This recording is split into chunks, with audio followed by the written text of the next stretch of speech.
Merci.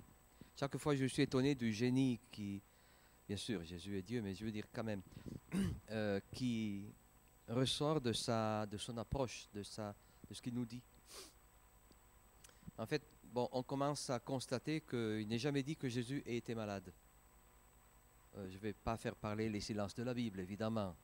Je ne sais pas s'il a fait la coqueluche, etc., ou s'il a eu la grippe, mais c'est pas dit, c'est pas écrit. Je crois que sa famille a dû se rendre compte que ce petit gars-là, il était vraiment différent. D'ailleurs, Marie avait bien saisi toutes les paroles qui lui avaient été dites par l'ange déjà, et en tant qu'Israélite pieuse, elle connaissait les prophéties, mais ils avaient une telle confiance en Jésus que, si vous rappelez, quand il l'avait perdu dans le temple, c'est au bout d'un jour entier qu'ils se sont aperçus qu'il n'était pas avec eux. Ils ne le surveillaient pas en fait. On surveille nos gamins, mais lui non. Il était d'une obéissance totale. Donc du coup, quand il manque le soir, ils ont commencé à s'affoler. Mais ceci nous met un petit peu au parfum aussi du genre d'enfant qu'il devait être. Et quand il est écrit, Jésus avançait en stature et en sagesse et en faveur auprès de Dieu et des hommes, autant il grandissait dehors, autant il grandissait dedans, et autant il devenait étonnant dans sa perception de Dieu. Et les évangélistes nous disent, et Jésus a dit que si on était en lui vraiment, on serait censé faire ce qu'il a fait, même plus. Je peux le dire parce que c'est écrit. Alors évidemment, on peut dire non, ça s'est jamais passé finalement. Oui, parce qu'on a les restes du péché et on n'a pas tellement envie de laisser que Dieu nous les extirpe. Mais si on calquait vraiment à Jésus, je crois que le sujet de la maladie, de la souffrance, serait très très différent dans notre façon de les percevoir. Tout d'abord, Jésus est appelé l'homme de douleur. Vous savez comme il est appelé l'Antichrist? Est-ce que quelqu'un le sait?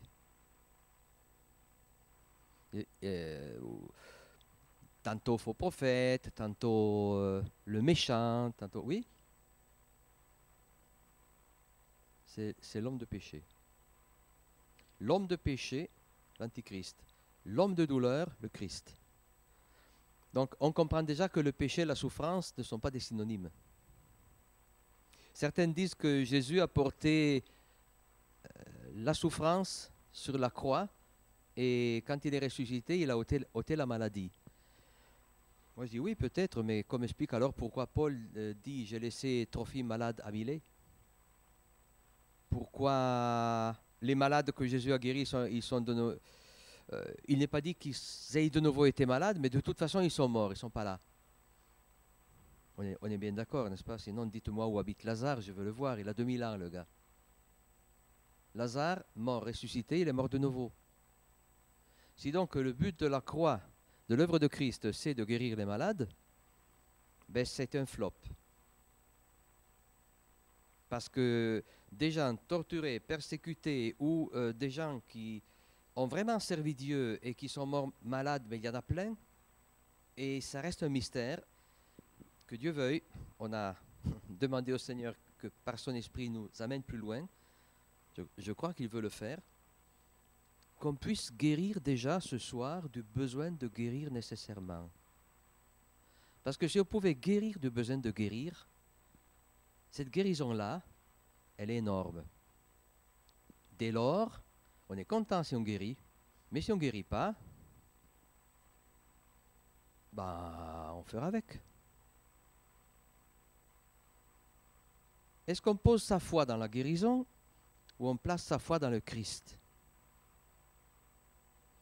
Juste un petit détail. Le livre des Actes montre qu'ils prennent Jacques, l'apôtre Jacques. Quelques jours après, ils le décapitent. Vous pouvez imaginer sa veuve. Après, ils prennent Pierre. Bon, ils prennent Pierre. Jésus avait dit à Pierre, quand tu seras vieux, un autre te amènera où tu ne veux pas. Donc Pierre, il se dit, je vais devenir vieux, donc bonne nuit à tout le monde, il se passera un truc. J'aime bien Pierre parce qu'il est d'une foi d'enfant, quoi. Jésus a dit vieux, donc pas jeune. Je suis encore jeune, je ne vais pas mourir. Bonne nuit. Et il dormait tellement que l'ange a dû le secouer vachement pour qu'il se réveille. Mais toujours est-il qu'il va être condamné à mort, quoi, hein, normalement. Vous connaissez l'histoire, l'ange le libère, etc., etc. Pierre est libéré. Donc, la femme de Pierre, il semblerait qu'il était marié, parce qu'il dit, Paul dit, n'ai-je pas le droit, moi aussi, d'amener une femme avec moi, comme Pierre. Donc, d'ailleurs, de la belle-mère de Pierre, il en est parlé. La femme de Pierre qui reçoit son mari, et la veuve de Jacques qui n'a pas reçu son mari. Alors, qu'est-ce qu'il faut en conclure? Que Jacques n'avait pas la foi et Pierre l'avait? Ou que Jacques avait un péché dans sa vie, donc Dieu ne l'a pas libéré, et Pierre oui? Moi, j'en conclus que Dieu fait ce qu'il veut, et c'est très bien. Parce que quand Jacques est arrivé dans la gloire de Dieu après son martyre, qui est la plus merveilleuse façon de mourir, aux yeux de Dieu, évidemment, hein, à nos yeux, ça peut faire mal. Mais à partir de ce moment-là, Dieu lui dit, ton temps de déplacement est fini, viens te reposer avec moi, ça a été un sans faute. Bon, ben, je crois que Jacques n'a pas envie de revenir. Et Pierre, ben, finalement, il veut servir son maître, il n'a pas envie de partir parce que l'un et l'autre, ils trouvent que ce que Dieu veut est bon. Je crois que parfois, on n'a pas tout à fait la même optique. Nous avons nos projets, nous avons nos schémas, on voit les choses avec notre prisme, et on a du mal à poser nos lunettes, à nous mettre celles de Dieu, du coup zoomer dans l'éternité, du coup on a le grand angle, du coup on voit tout, ça nous éblouit tellement qu'on remet vite les nôtres. Et c'est un peu dommage. Parce que là, si on s'habituait un petit peu au regard de Dieu, on relativise, c'est dingue comment on peut vraiment prendre du recul. Quand l'apôtre Paul disait, moi j'ai appris à être content dans l'état où je me trouve, je sais être élevé, je sais être abaissé, il dit, ma joie surabonde. Et où est-il? En tôle, au milieu des cafards. Il dit, je n'ai besoin de rien. Merci du don que vous m'avez fait, c'est un Philippien, hein? Merci du don que vous m'avez fait, parce que ce don que vous m'avez fait opère pour vous un trésor en votre faveur. Du coup, il est content pour eux, même pas pour lui. D'ailleurs, s'il avait un truc, il le donnait aux voisins, j'imagine. Mais qu'ont-ils ces gens-là? Ben, je pense qu'ils ont pris du recul par rapport à eux-mêmes, au point de laisser à Dieu la gestion de leur vie. Et du coup, Dieu leur donne à eux la gestion de la vie d'autres. Il en fait ses fiduciaires, il en fait ses délégués, les gens dont il a confiance, parce qu'ils ont résolu le problème de leur vie. Et ils vont en avoir d'autres de problèmes. Moi, quand je vois le cyclone qui a balayé les Philippines, c'est vrai que j'ai un problème, mais pas avec Dieu. Je sais qu'il a trop raison de toute façon, mais je ne comprends pas. Je ne comprends pas et je crois qu'il ne faut pas que je me demande pourquoi.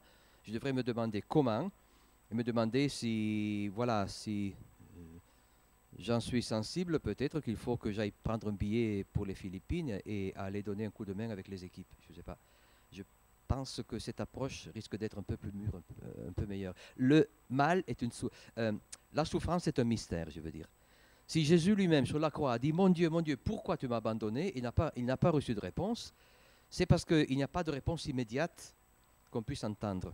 C'est parce qu'il y a des enjeux qui vont tellement au-delà de ce que nous pouvons imaginer qu'il serait sage de prendre patience et d'entendre cette phrase que Jésus a dit à Pierre quand il y avait eu la question du lavage des pieds. Ce que je te fais, tu ne le sais pas maintenant, mais tu le comprendras dans la suite. Alors cette phrase-là, moi je me l'applique quand j'ai bobo, je me dis, bon, t'as râlé 5 minutes, râle pas 10, parce que les autres 5 c'est trop, apaise-toi et laisse faire à Dieu, tu verras. Mais jusqu'à maintenant, je peux vous dire qu'il avait raison, quoi.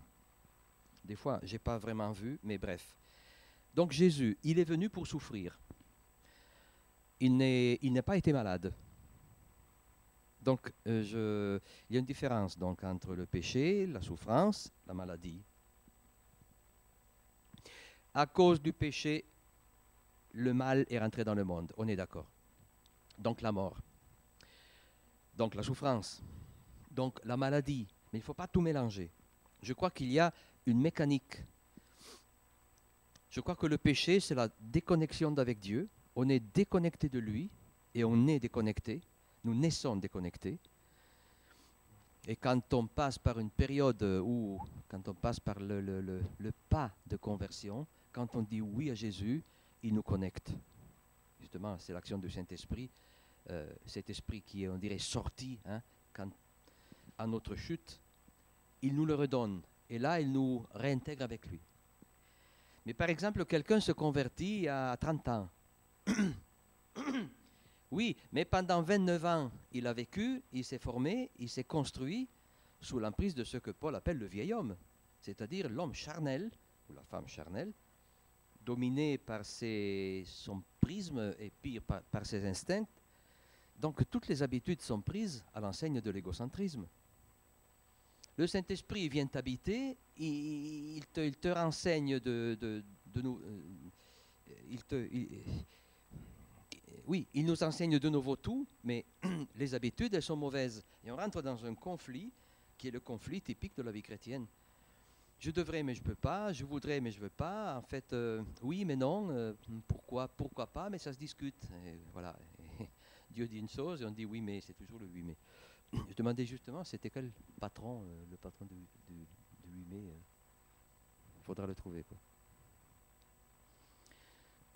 Quand il y a eu la chute, nous avons perdu nos anticorps, pour ainsi dire, notre vitalité divine. Du coup, on est devenu du même ordre que les animaux. Parce que animaux vient de anima, qui veut dire âme quand même. C'est la racine même d'animal, ça veut dire qu'il est animé, si on écoute les mots. Il n'a pas l'esprit, l'animal, mais il est quand même animé. Alors, un homme qui perd son esprit, ben oui, il a le souvenir de Dieu, il a l'idée de Dieu, il sait que il y a autre chose que sa propre vie. Oui, il est initié à plus que l'animal, n'en plaise à Darwin. Mais voilà, Dieu est silencieux parce que mon cœur ne reçoit plus. Je capte plus, j'ai plus l'antenne ou j'ai plus le capteur. Donc on a beau me transmettre, j'entends pas. Il faut qu'on me fasse un truc. Et ce truc, c'est le Saint-Esprit qui le fait quand il commence à nous solliciter, quand il commence à nous ouvrir un peu les yeux. C'est fascinant la mécanique que la Bible montre. Mais à partir de donc, quand on a perdu cette chose-là, ben je crois qu'il y a cette langueur ou cette infirmité dont il est parlé à Matthieu 9. Jésus était venu pour guérir toute maladie et toute langueur ou toute infirmité, c'est-à-dire ce manque à vivre. Tu n'es pas malade, mais tu es susceptible de l'être, parce que tu n'as pas en toi un truc qui fait que la maladie, elle est battue en brèche. C'est l'équivalent des anticorps.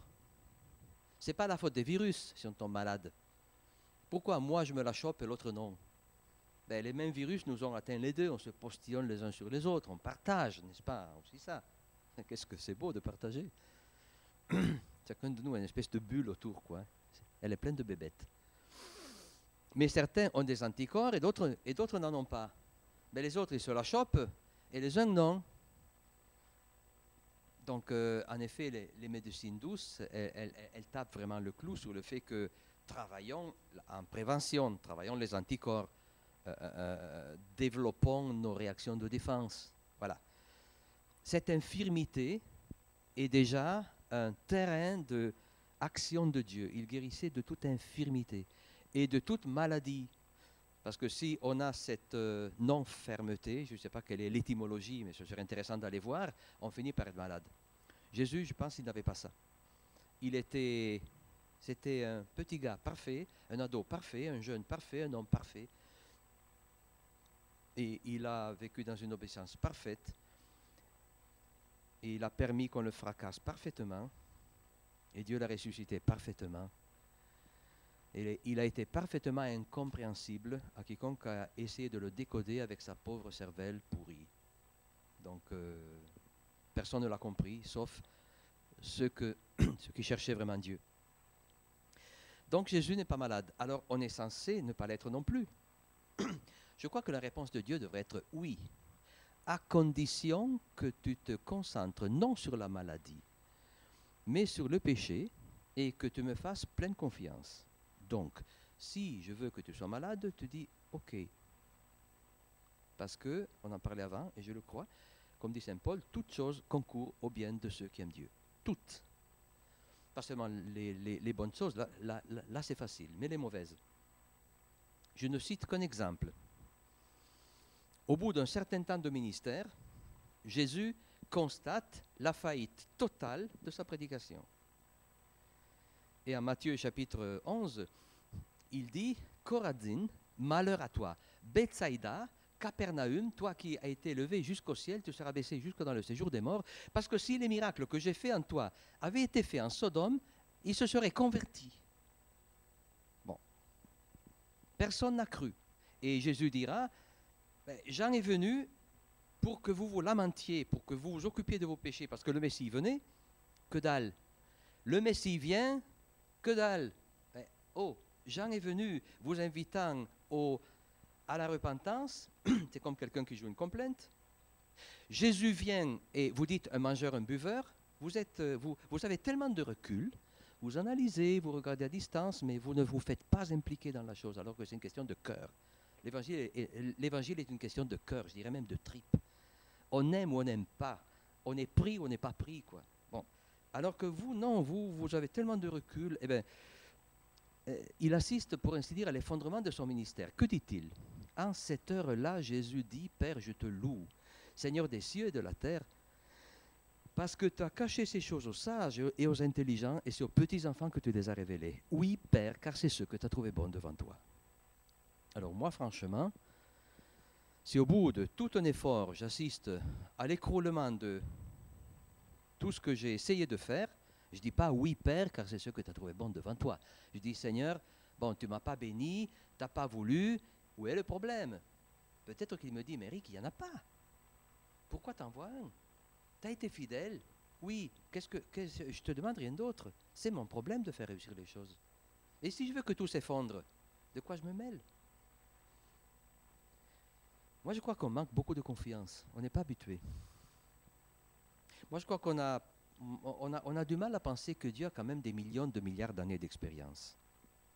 Et n'a pas besoin qu'on lui donne des conseils. À moins qu'on ait une vision de Dieu beaucoup plus réduite, que notre Dieu soit un petit Dieu, plus proche d'une idole que de l'immense Christ de la foi. Et alors, il faudrait qu'on révise un petit peu notre théologie de fond, celle vraiment terre à terre. Comme disait, excusez-moi l'expression, mais comme disait un gars qui voulait, au théâtre, qui voulait vraiment qu'on comprenne la notion, Dieu est Dieu, nom de Dieu. Qui disait pour dire, mais mince, enfin, ouvrez les yeux, quoi. Voilà. Donc, Jésus sait que Dieu, il est vraiment Dieu. Il s'est donné à son Père, et il est pire que Tanguy. Parce que lui, il est complètement à l'écoute de son papa. Il fait ce que son papa lui dit. Il arrivera à dire, moi je ne peux rien faire que je n'ai vu faire par papa, et je ne sais rien qu'il ne me dise, et moi je fais tout ce qu'il veut, et rien d'autre. Et si je fais quelque chose, ce n'est pas moi, c'est lui. Et sinon il disait, c'est pas moi, c'est toi. C'est ta foi qui t'a guéri. C'est jamais lui. À ce point, il s'efface. Il ne veut pas qu'on parle de lui. Il veut qu'on parle de papa, et il parle à papa des gens, parce que les gens, ils trouvent que c'est génial, surtout quand ils veulent avoir ce même rapport. Et lui, il est complètement en sécurité. Donc, il se protège. Si papa lui dit, protège-toi, c'est pas ton heure. Alors, il se protège parce que son heure n'est pas venue. Mais quand l'heure est venue, il ne se protège plus. Et quand tout le monde le cherche, il va à Jérusalem, il ressuscite Lazare, il fait carrément de la provoque. Donc, du coup, les pharisiens disent, on tue Jésus et Lazare avec. Ouais, ça posait problème. Donc, il me fascine, Jésus, parce qu'il n'a, on dirait, aucun instinct de conservation. Et c'est pour ça qu'il ne tombe peut-être jamais malade. Parce que les choses nous arrivent quand on craint qu'elles nous arrivent. Et nous sera fait selon notre foi. Il semblerait qu'au moins la moitié des cancers viennent à ceux qui ont peur d'avoir un cancer. Donc certains commencent à penser que le cancer est une composante psychosomatique très forte. Ma mère me disait que dans le quartier, quand j'étais petit, il était mort un gars, très vieux, 90 ans. On ne savait pas pourquoi. Ils lui ont fait une autopsie. Et ce gars-là, il était toujours content, toujours heureux.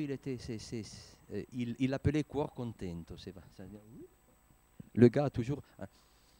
Et ils lui ont fait l'autopsie. Ils lui ont trouvé emphysème pulmonaire, ulcère. Il avait eu deux infarctus. Il avait le foie aux extrémités. Je veux dire, mais les médecins ont dit, mais c'est pas possible qu'il ait vécu autant de temps, quoi. Ben,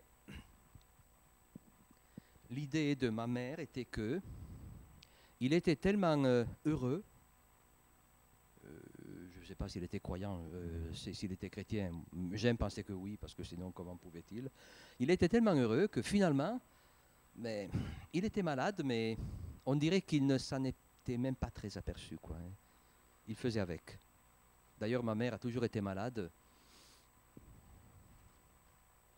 Elle m'a laissé un exemple de gestion, de dépassement de la souffrance qui était mieux que n'importe quel cours biblique. Franchement, elle m'a vraiment été un exemple parce que je ne l'ai jamais entendue se plaindre, même quand elle souffrait énormément. Et quand elle voyait qu'à son chevet, les gens étaient tristes, il te sortait une blague de celle bien accrochée que ça aurait déridé un croque-mort. Il faut le faire. Parce que je crois que Dieu a placé en nous aussi quelque chose qui nous permet de dépasser tout ça, et c'est mystérieux. Si la souffrance est un mystère, l'inverse aussi. Donc, pour être simple, le péché m'a déconnecté. Du coup, je n'ai plus d'anticorps, pour ainsi dire. Du coup, je suis en danger. Et ce danger est certain parce qu'un jour, je vais mourir. Et dans ce processus où je me chope des maladies, plus je suis négatif, plus statistiquement, je m'en chope, parce qu'il me sera fait selon ma foi. Bon. Quand je tombe malade, ou même sans tomber malade, en plus, il y a cet autre cousin germain de la maladie qui s'appelle la souffrance. Si on me marche sur un pied, je dis aïe, mais je ne suis pas malade du pied. C'est l'autre qui va marcher dessus, mais je dis aïe. La souffrance est utile, parce que si je n'ai pas de souffrance, on me marche sur un pied, je dis rien. Si c'est un bus qui me marche sur un pied, je dis rien non plus. J'arrive à la maison, je n'ai pas de pied. Je ne m'en suis pas aperçu. Il y a des maladies comme ça, des gens qui n'ont pas de sensibilité, qui se brûlent, qui se coupent. C'est beaucoup pire. Si le but c'est de ne pas sentir la souffrance, alors vivement qu'on soit lépreux. Parce que quand on est lépreux, on ne sent rien du tout. Donc, je me suis coupé le doigt, ils me l'ont regreffé. Moi, je suis tout content de sentir que si je pique, il me dit aïe, ça veut dire qu'il est vivant. Sinon, je dirais il est nécrosé. Donc la souffrance est positive, c'est positif. Ça veut dire que ça vit. Alors que la maladie, ça risque de te faire mourir. Et quand tu es vraiment malade, tu ne sens plus rien. Réfléchissons à tout ça. Mélangeons-le un peu et apprenons à en tirer des conclusions. La souffrance n'est pas négative. Elle nous rend conscients d'un problème. La maladie, en principe, elle l'est. Elle nous affaiblit encore plus. Elle nous réduit. Mais si le fait d'être réduit, si le fait d'être affaibli était positif, alors la maladie pourrait même avoir une valence positive. Il y en a qui, grâce à une expérience de maladie, ils ont finalement compris ce que dans toute leur vie de guérison, je veux dire leur vie sans maladie, ils n'avaient pas compris. Et quand Paul dit que voilà, c'est Dieu est glorifié dans notre faiblesse, c'est le petit qui choisit. Je me rappelle quand Vanier était venu ici il y a un an, plus ou moins, pour parler des handicapés. Je ne sais pas si quelqu'un de vous y était. Moi, j'ai vraiment été marqué par l'enthousiasme de cet homme dans sa relation à l'handicap. Comme il a remarqué et il a pesé sur le fait que l'handicap était vraiment une clé pour trouver, pour voir, pour assister à des choses qui sinon elles seraient cachées dans des gens bien portants. Ça ne veut pas dire qu'on va désirer d'être handicapé, ça veut dire qu'on va changer de regard sur l'handicap, sur la maladie. Et on va ventiler, on va faire le distinguo. Le péché, on n'en veut pas. La maladie, on ne préférerait pas. La souffrance, on l'accepte. Et ça, c'est difficile, mais ça, c'est tout le sujet de la première épître de Pierre. Pierre, l'apôtre qui était proche de Jésus, il a parfaitement compris le mystère de la souffrance. Mais je sortirai de mon cadre, donc je reviens à Jésus, parce que c'est Jésus et la souffrance et pas Pierre. Ce serait intéressant, Pierre et la souffrance, Paul et la souffrance, Étienne et la souffrance, hein. Des apôtres qui ont écrit et la souffrance, comment ils l'ont vécu. Il n'y en a pas deux qui l'ont vécu pareillement, et ça fait un diamant à plusieurs facettes. Et qu'est-ce que ce serait important et utile pour nous doter d'outils dans la vie, surtout quand on prend de l'âge. Moi, j'ai passé 60 ans, je sais parfaitement que mon rendez-vous à la souffrance, j'ai plein de rendez-vous prévus, toujours plus en profondeur. Donc, je ne veux pas les rater, quoi. Un copain m'a dit, j'ai assez raté ma vie, je ne veux surtout pas rater ma mort. Je crois qu'il a raison. Donc, la faiblesse, ou langueur, ou infirmité. Le corps succombe aux attaques de ses agresseurs à cause d'un défaut de ses défenses. À son tour, cette faiblesse vient d'un manque à vivre de l'intérieur. L'esprit était censé vivifier l'âme, n'est-ce pas? Et c'est ici le corps. Vous savez la différence entre corps, âme, esprit? Puisque la Bible le dit, puisque Jésus en parle aussi, je donne juste un petit aperçu. L'esprit, c'est un téléphone avec lequel je parle avec Dieu. Le corps, c'est le téléphone avec lequel... Pardon. J'ai le corps, ok. J'ai l'esprit et j'ai l'âme. On est fait de 3 trucs. Partons du début, mais ça va être très rapide. Imaginez une feuille transparente bleue, une feuille transparente jaune. Vous les superposez, ça fait combien de couleurs? Ça en fait 3 si on les superpose partiellement, excusez-moi, je ne l'ai pas dit. On les superpose partiellement. Ça fait du bleu, du vert et du jaune. Parce que le bleu et le jaune, ça fait vert. Merci, c'était la question qui était mal posée. La réponse était bonne. Donc, le bleu, c'est comme l'esprit. Le jaune, c'est comme le corps. Les deux superposés, moi je le vois ainsi, je le propose comme modèle, c'est simplement un modèle, a donné naissance au vert qui est l'âme. Et l'âme, le psyché, c'est comme l'empreinte spirituelle du corps, ou si vous voulez aussi, l'empreinte corporelle de l'esprit. C'est le lieu où les deux sont en même temps.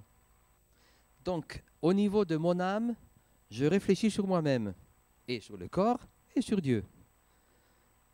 Bon, maintenant, le corps, c'est le téléphone avec cette création, et l'esprit, c'est le téléphone avec Dieu. Donc, mon âme qui fait fonction de modem, s'il y a des informaticiens dans la salle, ils me comprennent, elle a la possibilité de mettre les deux en contact. Et voilà l'homme qui est le pont. Je n'ose pas dire le médium parce que ça ramène à autre chose. Ça, c'est la mauvaise version. Donc l'homme est le pont entre Dieu et cette création. C'est le chargé de relations. Évidemment, quand on a perdu le téléphone avec Dieu, il n'y a plus personne. Donc du coup, on s'est mis en contact avec ce monde, on n'a plus fait que ça. Jusqu'à ce qu'on ne descende pas du singe parce qu'on l'a dépassé, quoi. Hein. On est descendu beaucoup plus bas que lui. Alors on se demande si Dieu existe. Je crois que Dieu se demande si l'homme existe. Voilà le problème. Évidemment, séparé de Dieu, on se meurt, on tombe malade. On est dans l'indifférenciation. On ne distingue plus tous ces éléments que quand on est avec Dieu, on commence à distinguer de nouveau. Donc, quand l'Esprit nous est donné, on renaît, on revit, et on a plein de problèmes parce qu'on a la force d'inertie de toute la vie dans le péché jusqu'à la conversion, jusqu'à l'éclairage. Prenez François d'Assise. Quand il sort d'Assise et il part, ben, il avait vécu pas mal d'années, donc il doit faire un drôle d'effort pour ne pas reproduire les habitudes prises quand il était dans la famille de son père, marchand, maman, les sous, machin. Il a dû vraiment tout jeter par la fenêtre en faisant des choix que l'autre n'a pas besoin de faire.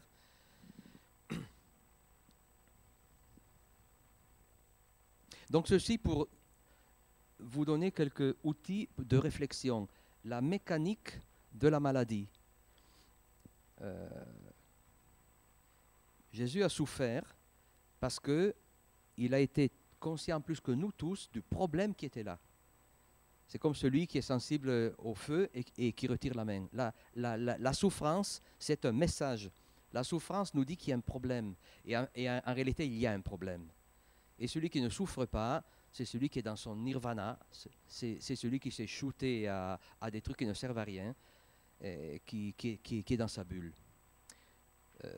Je crois que personne n'a souffert autant que Jésus. Je ne sais pas si vous avez remarqué, il avait 33 ans, et à un certain moment, on lui dit, tu n'as pas encore 50 ans et tu as vu Abraham. Vous connaissez ce verset?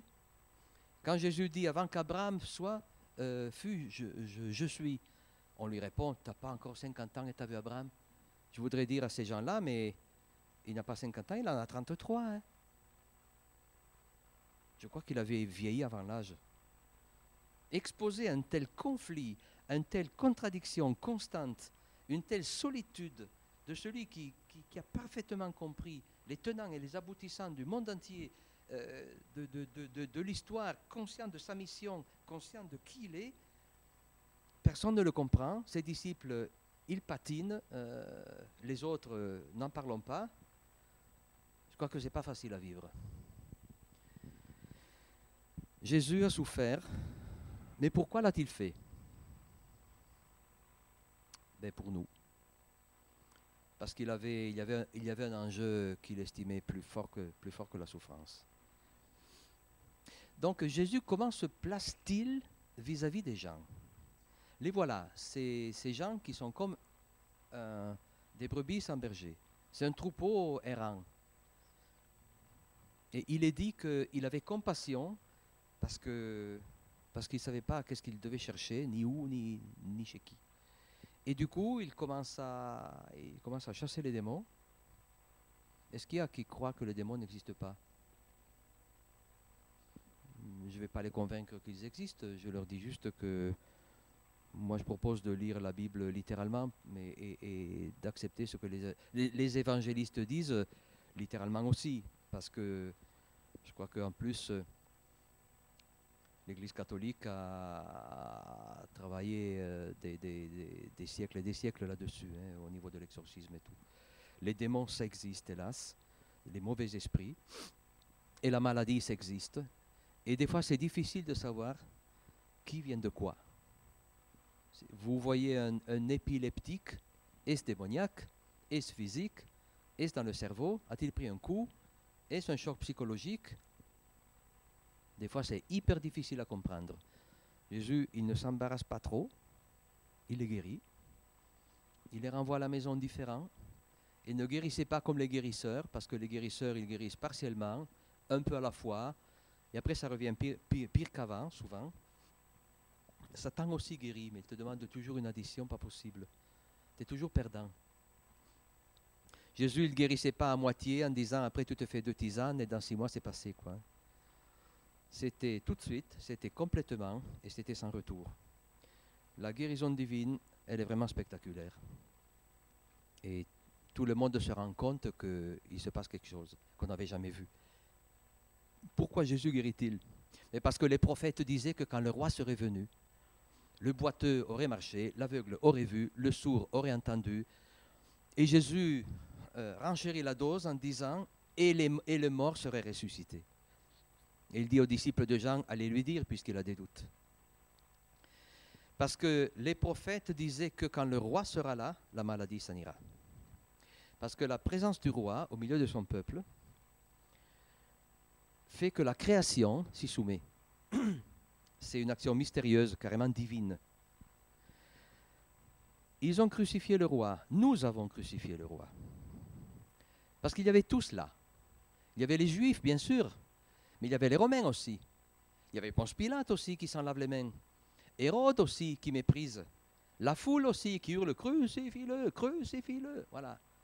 Les pharisiens qui disent à nous, mais il ne nous est permis de faire mourir personne. Tout le monde se défile. C'est à qui la faute? Pourquoi? Qui a crucifié Jésus? C'est intéressant. Personne. C'est toujours l'autre, n'est-ce pas? Je ne sais pas si vous y avez pensé, mais j'ai l'impression de la classe politique d'aujourd'hui. Il joue à trouver un coupable, jamais une solution. Hein. Bon, ben Jésus, alors, il assume tout. Le coupable, il dit, c'est moi, je prends tout sur moi et j'enlève tout ça une fois pour toutes. Mais on a crucifié le roi. Le roi, il n'est pas là. À partir de quand Jésus est mort, résurrection, ascension, il va au ciel et il dit, vous continuez. Ma présence est en incognito. Hein? Le royaume est dans vos cœurs. Donc l'apôtre Jean dira, le monde entier est sous l'autorité du diable. Et l'Épître aux Hébreux dit, on ne voit pas qu'il règne. Il y aura la manifestation de Christ, mais ce n'est pas aujourd'hui. Tant que le roi n'est pas là, la maladie est revenue. Mais elle est susceptible d'être chassée, d'être guérie, si faire se doit. Et dans le cadre de l'Église de Christ, il y a ce mystère de la guérison qu'il donne comme une anticipation de l'héritage. Paul les appelle les arts de l'esprit, une anticipation, comme, comment on dit en français, un acompte. Un acompte. Dans le monde futur, il n'y aura plus de maladies, les prophéties sont claires, il n'y aura plus de férocité. Il est décrit le monde qui nous attend. Mais aujourd'hui, non, ce n'est pas le cas. Aujourd'hui, c'est un monde d'ombre où il y a une lumière intérieure qui s'allume, et notamment dans le cadre de l'Église de Christ. Là où les deux ou trois sont réunis en son nom, il est là au milieu d'eux, il y a là une action, qu'on voit que Dieu opère, notamment dans le livre des Actes, dans ces petits groupes de gens qui apprennent ce que c'est que l'Église en pratique. Il y a des choses qui se passent absolument étonnantes. Et qui continuent à se passer, ça et là. J'en ai des témoignages, on en parlait la dernière fois, justement. Notamment l'Église persécutée, il y a des choses qu'on ne comprend vraiment pas, quoi. Mais on ne cherche pas à les provoquer. On ne se pavane pas de les avoir provoqués. On ne fait pas dépendre sa foi du fait que ça marche. Non, non. On est tout à fait disposé à vivre le mystère au quotidien, mais l'objet de notre foi, c'est Jésus, qui peut guérir l'un et ne pas guérir l'autre, qui peut faire que Jacques, il perd sa tête, et Pierre est libéré, et la veuve et l'épouse vont se prier l'une pour l'autre, et vont se consoler ou se réjouir ensemble, et on marche avec Christ. Et certains, dit Hébreux chapitre 11, certains furent délivrés par la foi, et d'autres ne furent pas délivrés, toujours par la foi, parce que la foi n'est pas dans la délivrance, la foi est dans le Christ. Vous vous rappelez ce que j'avais dit la dernière fois? Israël, son problème, c'est qu'il ne dépendait pas de son Dieu, mais il dépendait des dons de son Dieu. D'accord? Donc, Dieu fait manquer de pain à Israël, fait manquer d'eau à Israël pendant 40 ans, pour qu'il comprenne qu'il n'a pas besoin de pain, mais de celui qui le donne. Afin que tu comprennes que l'homme ne vit pas de pain seulement, mais de ce qui sort de la bouche de Dieu. On ne vit pas des dons de Dieu, on vit de Dieu. Alors s'il nous donne, merci. S'il ne nous donne pas, ben c'est qu'il m'a mis au régime. Où est le problème? Moi, je laisserai manquer de rien mon petit, ma petite, et lui a plus forte raison. On peut se détendre. C'est cette qualité de foi-là qui produit un peu à la fois celle que Paul appelle la sainteté, c'est-à-dire cette attitude à vivre en lui, cette attitude à avoir un corps comme outil d'insertion de Christ dans ce monde, et plus que Christ est là pour que je réussisse ma vie. Non, je suis là pour que Christ réussisse la sienne. Ça donne autre chose. Une grande paix à l'intérieur,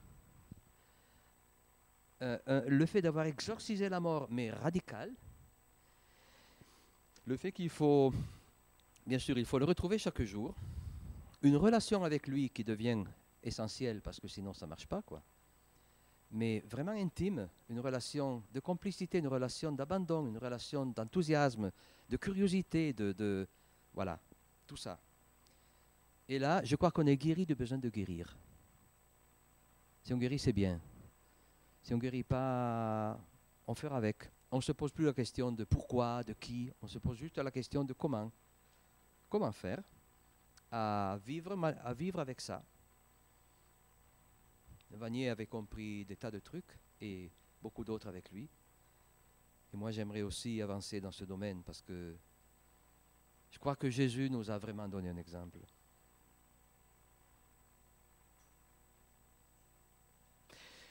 Je fais vite. La guérison, mode d'emploi. Vous avez les fiches. Je vous exhorte quand même à aller travailler un peu à la maison. C'est pas parce que je les ai écrites moi, je veux dire, c'est une petite synthèse. Hein. Mais ça donne la possibilité de... Écoutez, on a tellement besoin de ces trucs-là. Franchement, on est confrontés tous. Je reviens, il y a 2 heures, j'étais à un enterrement. Une grand-mère qui est morte, mais bon, toute la famille pleurait parce que ça devait vraiment être une mémé de celle gâteau, quoi. Elle était vraiment dans la foi. Son mari aussi, sa famille. Donc, je suis tout frais de larmes d'adieu, où la mort est toujours un scandale. Même Jésus a pleuré au tombeau de Lazare. On est confronté à la souffrance, ça ne sert à rien de se voiler la face. Par contre, quelqu'un disait, Adjadj, je crois, ça ne sert à rien de fuir celle vers qui on va. Il parlait de la mort. Hein. Tant qu'à faire contre là, regarde-la en face. C'est elle qui tremble. À la croix, la mort est morte.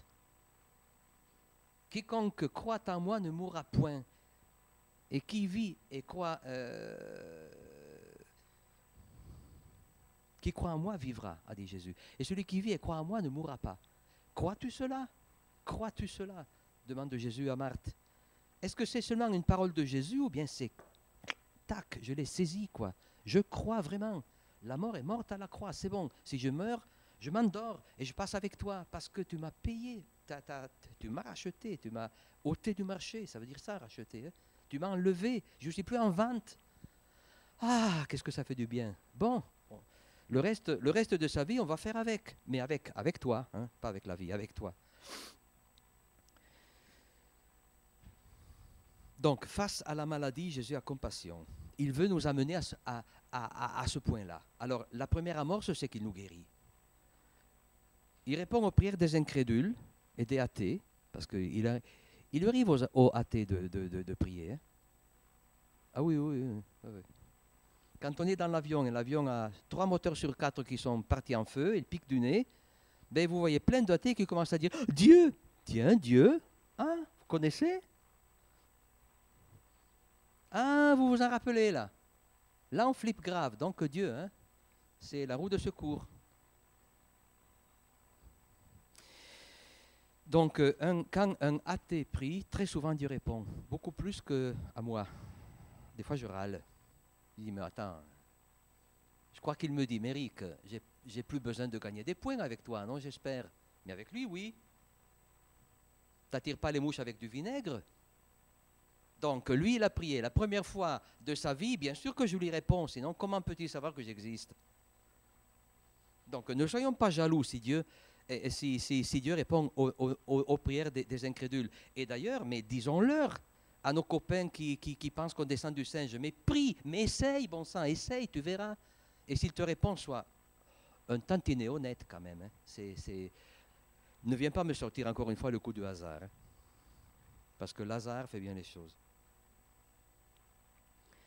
Donc, à nous, il nous répond beaucoup moins. Par contre, il nous répond quand on prie pour quelqu'un d'autre. Même Saint Paul dit, 3 fois j'ai supplié le Seigneur pour moi. Il m'a dit, non, ma grâce te suffit. Jésus a prié pour lui 3 fois, la même fois, en Gethsémane. Et Dieu a dit non. Et il a dit, bon, que ta volonté soit faite. Quand on prie pour soi, ça risque de ne pas marcher. Si ça marche, c'est parce qu'on est encore pas mal incrédule. Mais si un saint prie pour lui, à part qu'il ne le fait pas, mais s'il le fait, en principe ça ne marche pas. Mais s'il prie pour quelqu'un, oh combien ça marche. Oh qu'est-ce que ça marche, justement. Parce que Dieu répond à l'intercession, parce que là, on s'est finalement désaxé de son moi, de son égocentrisme, et on aime vraiment les autres. Et on veut vraiment qu'ils vivent, on veut vraiment qu'ils comprennent, qu'ils voient ce qu'on a vu, qu'on est vraiment des témoins. Et alors là, c'est bien.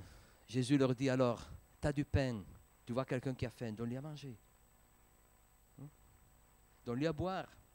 Il est nu, couvre-le. Il n'a pas de maison. Offre-lui ton toit. Jusqu'à-là, on peut le faire. Il est malade. Il ne nous dit pas, va le guérir. Heureusement. Il nous dit, va le trouver. Ça, tu peux le faire. Il est en prison. Va le voir. Ça, tu peux aussi le faire. C'est plus compliqué. Il faut faire des papiers, etc., etc., etc. Mais fais-le. Fais tout ce qu'un humain peut faire. Donner du pain, c'est facile. À boire aussi. Un habit, c'est pas compliqué. Offrir son toit, c'est déjà un peu plus complexe. Ton beau tapis, il va marcher dessus. Hein, un SDF, ça fait des traces, n'est-ce pas? C'est pas les traces de Christ. Ben tant pis, tu le laves ton tapis. C'est quoi le problème? Carpette toi-même. Mais s'il est malade, va le voir, reste avec lui. S'il pleure, pleure avec lui. Réponds à une émotion par une émotion, la même. Pas qu'on pleure avec ceux qui rient parce qu'on est jaloux et on rit avec ceux qui pleurent parce que c'est bien fait pour leur tête. Non, on pleure avec ceux qui pleurent et on se réjouit avec ceux qui se réjouissent. On ne peut pas faire plus, mais on est là et ils ne sont pas seuls. Et si quelqu'un est en prison, mais va le voir, comme si tu étais en prison avec lui. Ça, on peut le faire. Et Jésus donne son testament spirituel en disant, ceux qui auront fait ça, à cause de moi, ils vont au paradis. Parole du roi. Ceux qui n'ont pas fait ça, ils s'en vont en enfer. Parole du roi. Franchement, ça me fait peur. Mais on ne peut pas éviter Matthieu 25. Je ne sais pas si vous avez à choper là-dessus. Hein. Tu lis tout l'évangile, tu dis, ah oui, Jésus, machin, etc., etc. À la fin, tu arrives à Matthieu 25 et c'est l'iceberg du Titanic. Boum! Mais alors, tout ce qui précède, c'est comme s'il nous disait, tu sais mon coco, tu as beau croire et dire et faire, mais si tu as vraiment compris, c'est automatique. Hein? Tu ne peux pas accepter que à côté ton frère a faim et toi tu bouffes ton sandwich complètement. Tu en fais moitié. Tu ne peux pas. Ce n'est pas une vertu, c'est une nécessité. Alors si je vis la maladie de mon frère, si je vis son problème, sa souffrance de cette façon-là, si la guérison est possible, mais bien sûr, mais sinon je ne vais pas m'arrêter là. Hein. Je ne crois pas que Mère Thérèse de Calcutta ait guéri des gens. Peut-être, j'en sais rien, je n'ai pas lu ça. Mais ce que j'ai lu, c'est ce qu'elle a fait pour ces gens. Et franchement, je ne sais pas si vous connaissez, sûrement, hein, entre elles, Sœur Emmanuel, tous ceux qui sont au contact avec ceux qui souffrent et qui ne veulent pas ne pas souffrir face à eux et qui se calent dans le même problème, moi je me dis, ils ont vraiment compris ce que Jésus a fait dans ce monde. Ils ne le font pas seulement pour qu'ils soient mieux, parce qu'ils mourront de nouveau, mais ils le font pour qu'ils sachent que Jésus est vraiment là. Et vous savez, cette vie, c'est le relais dans lequel on s'accroche à lui. Et quand on meurt, on part avec lui. Si on ne s'accroche pas, on part nulle part. Donc la maladie est donnée ou non, la souffrance est donnée ou non, en fonction de l'éternité. Et si ça a un but pour l'éternité, Dieu la permet. Et si on a confiance en lui, on s'apaise. Et si on voit un malade, on prie. Et si on voit quelqu'un qui a besoin, on se mobilise. Et surtout, si on voit quelqu'un qui n'est pas aimé, on choisit de l'aimer. Et je crois que là, on pénètre dans le mystère de la souffrance. Parce que je crois que le mystère de la souffrance, la clé, c'est de toute façon la vie éternelle. La souffrance est un gros mystère qui nous fait rentrer dans le mystère de l'éternité. Tu as prié en disant, Seigneur, tu es le chemin, la vérité, la vie. Moi, je pensais vraiment la voie de la vraie vie. Je veux dire, pour arriver à la vie, il faut un chemin. Et ce chemin doit être le vrai, sinon on se perd. Et c'est Jésus, Jésus dans toutes ses facettes. Jésus qui souffre, Jésus qui prend sur lui pour ôter à moi. Jésus qui m'enseigne à faire la même chose. Jésus qui m'explique pourquoi le système est ainsi conçu. Et Jésus qui me dit, qui me donne, qui vous donne à chacun de nous dans les mains la solution pour dire, écoute, fais comme j'ai fait, tu verras, ça marche, et je suis avec toi. Oublie-toi, à toi, c'est moi qui pense. Pense aux autres, parce que moi, ils ne me captent pas, mais toi, ils te captent. Moi, ils ne m'entendent pas, mais toi, ils t'entendent. Alors, sois témoin, soit ma voix, soit mes yeux, soit ma main, mon regard, mon cœur. Là, ça leur fera quelque chose. Et quand ils te demanderont pourquoi, alors dis-leur, mais c'est parce que Dieu l'a fait avec moi. Je ne peux pas ne pas le dire, c'est le trop-plein, quoi, ça déborde. Donc, c'est gratos. Voilà. Moi, j'arrête là, sinon on fait minuit, parce que ça me fascine, la souffrance. Pas pour la... Vous comprenez, je ne suis pas maso, hein. Mais parce que je trouve que c'est vraiment au cœur même du mystère de Christ. Basta.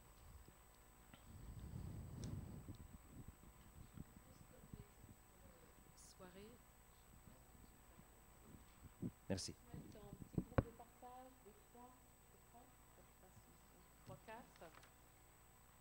Qu'on reparte un petit peu des questions que l'on a sur la feuille. Peut-être qu'avant comme la dernière fois, avant de se mettre en groupe de partage de 3 ou 4, il faut prendre 3-4 minutes de silence. Et puis, on peut peut-être déjà réfléchir à la première question. Quelle interrogation me travaille lorsqu'il m'arrive, moi, d'être traversé par la souffrance? Il nous arrive à chacun d'entre nous d'être traversé par la maladie et la souffrance. Peut-être prendre 2-3 minutes et me poser la question, mais voilà, comment est-ce que je réagis lorsque moi, je vis cette souffrance? Dans un deuxième temps, on peut se poser la question,